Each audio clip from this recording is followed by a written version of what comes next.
1. Welcome back, everybody. Thanks for joining us on This Week in America. Great guest coming up. William Cope Moyers is the author of Broken, My Story of Addiction and Redemption.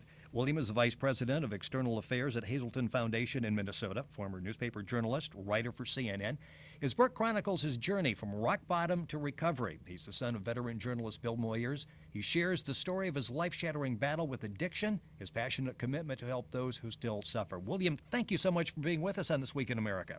Well, thanks for having me on your show, Rick. There's so many important things in your book, and first of all, congratulations on writing this. This is going to be help to people who went through what you did, who lived with the lies, the deceit, the rationalization, and to help also to parents who are part of this, who really in their own minds don't want to admit that maybe their children face an addiction of some kind. And so many interesting things to talk about. And I think that we'll start where you do it in the opening of the book, where you talk about after 3 relapses, you're at a crack house in Atlanta, October of 1994. Your father is coming looking for you after you've been missing for like 4 days. And you really said this was the bottom. It doesn't get a whole lot worse than this. That's right, Rick. That's in the prologue of the book, and it really sort of sets up the battle, if you will, between me and my family in this very powerful disease called addiction. And in the prologue, I recount what happened to me on the morning of October 12th of 1994 when I was delivered from that crack house in the inner city of Atlanta and into the back of a van. In the front seat was my father and an intervention specialist. They had come there to rescue me from myself. And in that moment, I remember my father turning to me and looking at me and saying, "I hate you." And me replying, "I hate me too." And I think what that really underscores is the power of this disease of addiction to alcohol and other drugs. When a father can express his feelings of hatred for his son, and his son can reply by expressing those same feelings, I think that really gives the reader an understanding and an appreciation of just how powerful addiction is in the lives of not just people like me who struggle with it, but families like mine who have to endure it as well. Yeah, when a father, and he said to you, "I'm finished, I can't do any more for you," what's that like from the standpoint of a son to hear the father say, "I've done all I can, I don't know what more I can do, I'm finished"? Well, it was a powerful moment. I mean, I was in a drug-induced, haze, but I still clearly remember it. And, for a father who had loved me unconditionally for the 35 years of my life at that time in 1994, to be able to sort of express his only words of being, "I'm finished, there's nothing more I can do for you." I mean, that says a lot, because my father had done everything he could for me. As had my mother, Judith. And for my father to say that really it wasn't the wake-up call, but it was, I guess, the pie in the face, that Right. moment when there was no denying that I, William Cope Moyers, had run out of options. To find out what happened in your life and the battles that you were facing within, and having this father who was a kind, caring, loving father, but bigger than life. Everybody knew Bill Moyers. He was at the right hand of Lyndon Johnson, a prominent journalist throughout the years. You talk about going back to Wilmer, Texas, and describe this as this is like heaven. It's so different from other places I lived as a child. This really was a place where I could be me. That's right. It's in the chapter called Heaven, and it's kind of that perfect place, Wilmer, Texas, which is where my mother was born and where my grandparents on my mother's side were born. It was this family farm we had, and it was an idyllic setting for a person like me who was growing up in the limelight, if you will, of a famous father and a very exciting life. And Wilmer was this place where the only things that happened there are what I wanted to happen. And I think that's sort of the dream of every child, just to have a playground where scorpions and horned toads and wheat fields and pet cemeteries are sort of your playground where you can let your imagination run wild. It was this idyllic place, and it was idyllic in part because the rest of my life was so exciting, growing up in the shadow of my father, who at that time was Lyndon Johnson's press secretary. I mean, there was a lot of excitement around that, but it helped. In my case, it was a sharp contrast, this world that I lived in versus this sense that I wasn't good enough and didn't observe that world. I use that early in the book to sort of set up the conflict, the internal conflict, but I don't use it as a way to excuse my addiction.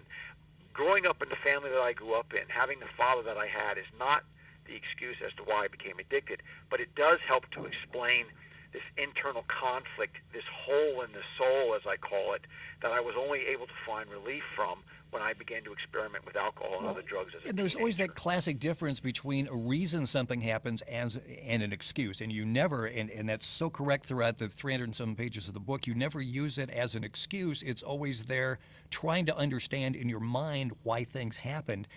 You're listening to This Week in America. Our guest in the program is William Cope Moyers. His book is Broken, My Story of Addiction and Redemption.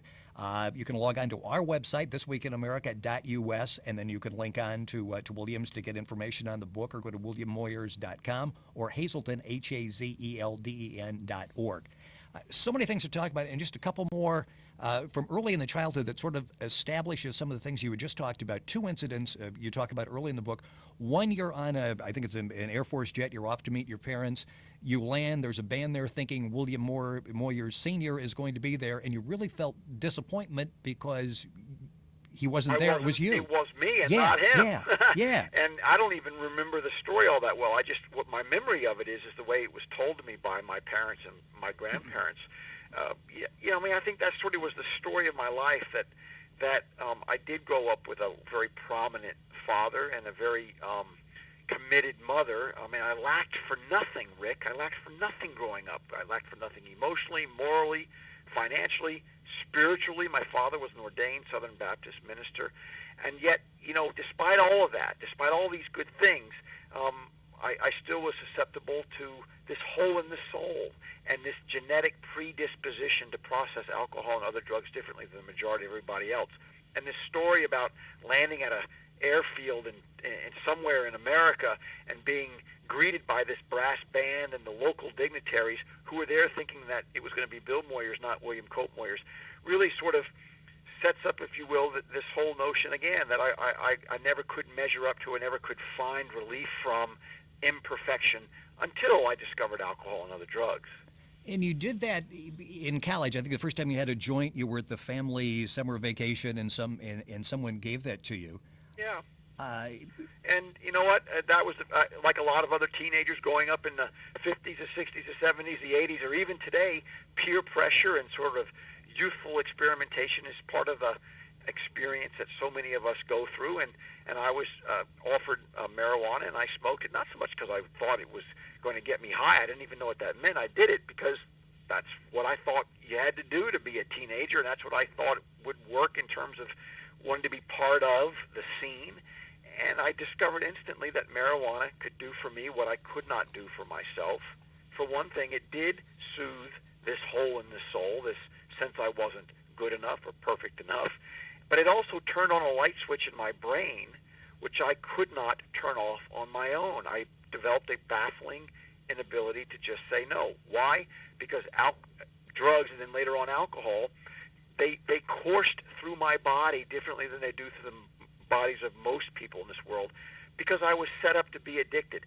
Again, it's not an excuse, but it helps to explain how teenage use of alcohol and other drugs could lead me down the road to the crack houses in Harlem and in St. Paul and ultimately in Atlanta, where I finally got sober in October of '94. You're listening to This Week in America. With us on the program, William Cope Moyers. He's the author of the new book, Broken, My Story of Addiction and Redemption. So many things to talk about, so little time. You mentioned crack, and there's this powerful story in there when you're introduced to crack for the first time, and immediately how you felt. And I think you equated it to basically 10 orgasms. I mean, this was euphoria. This really grabbed you from the very first time you experimented with it. Yeah, to an addict or an alcoholic, a drug is a drug is a drug. It doesn't really matter what it is, Rick, as long as it gets us out of ourselves, as long as it soothes that hole in the soul. Right. But for me, by the late 1980s, just about any drug had stopped working. And when I began to experiment with crack cocaine, I discovered what I thought was a solution. It was the most powerful thing I'd ever known. And it was the beginning of the end, if you will. I began to spiral down very quickly, and a year later, in 1989, I hit bottom in a crack house in Harlem. But you know, the point of the story, the power of the book is that while there are certain circumstances that are unique to my own experience, the reality is that many people like me, many families, many of your listeners on your program, they've been there and done that. And so my story is somebody else's story is somebody else's story. I mean, addiction to alcohol and other drugs does not discriminate, and that's why, in the end, what I'm trying to make the point of in the book is neither should recovery. Well, and you talk a lot about, you mentioned it could be everybody's story. You go off to college, you're drinking, you run off the road one time, and you give excuses for that. You call your father, you're in jail, the fish market incident, which you talk about in the book, but you're lying, your parents want to believe you. I mean, most people can relate, whether you're the child and you've gone through that, or the parent where you really don't want to admit there's a problem, but you went through what a whole lot of other people go through. Well, that's right, and I think the power of this book is, in the end, it is a story of hope, not just for people like me, not just for families like the Moyers, but it's a story of hope for people who've been there and done that and are seeking a way out. I've been amazed in my book tour this fall and into the early winter now that of the number of people who come forward and say, gosh, Moyers, your story is exactly my story. And I think that's the whole point, which is why in the end, the reason why I wrote this book is so that I can share my experience, my strength, and my hope with other people so that they too can hopefully find a way out of this seemingly hopeless condition. And for many of us, that's treatment, and for many of us, that's recovery. 3 relapses. You've been drug-free for, I believe it's now 12 years, and we're running out of time, and I want to talk on the cancer scare that you had, and you've been recovered, I think, 6 years from cancer, which happened, oddly enough, you got the diagnosis on Friday the 13th in, October of 2000. That's right, and I used, there's a story, there's a chapter in the book called Cancer, and it talks about my experiences with surviving that chronic disease and how I was able to go through that terrible time as a sober person, not choosing to pick up alcohol and other drugs again. But I also use that chapter to sort of draw parallels and contrasts between how we as a society respond to people who struggle with cancer and how we as a society don't respond to people who have the disease of addiction. And so I guess in the end, what I'm really trying to say is that addiction is a chronic disease. Absolutely, there's a behavioral component to addiction, and absolutely the person who has it need to take responsibility for managing their recovery from it. But just like cancer, addiction is an illness that doesn't discriminate, and then anybody who develops a problem should have the same opportunities that I had to find a solution, even if it means going to treatment more than once. Broken is the book written by William Cope Moyers along with Catherine Ketchum, My Story of Addiction and Redemption. William is the Vice President of External Affairs at Hazelden Foundation in Minnesota. He's just joining us, of course, the son of Bill Moyers. WilliamMoyers.com is a website, Hazelden, HAZELDEN.org. Get information on the book, or you can log on to our website, thisweekinamerica.us. Got a couple minutes left. I want to talk about it. At the end of the book, you're talking about the focus still is on like cutting off the supply, and I try to make this question succinct, but it's always bothered me when I hear that. It's like, if it's not there, an addict has 2 choices. The addict could say, it's getting harder to find, it's getting more expensive, I'm just going to quit. Or the addict, in my mind, would go out and pay whatever, spend as much time as it takes looking for it.